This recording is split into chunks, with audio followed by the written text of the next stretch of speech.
So you see right there, Reince Priebus, and right here with us is RNC National Spokeswoman Lindsay Walters. She's joining us now. Great Lindsay, to be with you. for joining us. So you heard from Reince, clearly trying to take the temperature down on this back and forth with Donald Trump over this delegate fight. But Donald Trump said he should be ashamed of himself. And Reince Priebus, in a tweet, said, "Give me a break."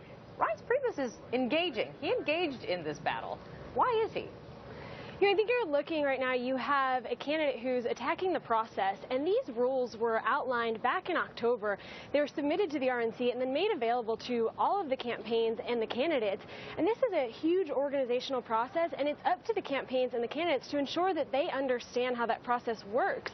And for them to turn around and point blame, you know, everyone needs to understand this process. It's been well aware to them, and nothing has changed, and nothing is new. And it's on the campaigns to understand that. And if you don't, it's bad on your staff and bad on the campaign that you didn't understand the rules. So internally, are you just flabbergasted that anyone would question it? I mean, what's the conversation going on within your staff? In our team with the RNC, we don't set the rules. The delegate process rules are set by the state party.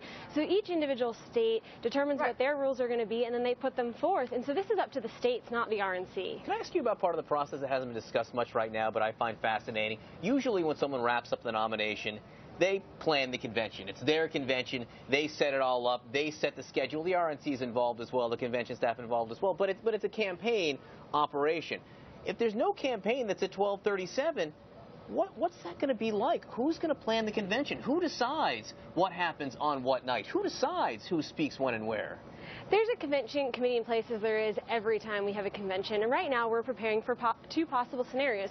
We have two candidates who could mathematically get to 12:37, or we end up in an open convention. But whether the reality is an open convention or we do have a presumptive nominee going into Cleveland, we are preparing for all of these scenarios. And there is a team in place who will ensure that this process moves smoothly and we come Cleveland united behind a candidate. Good luck. Yeah.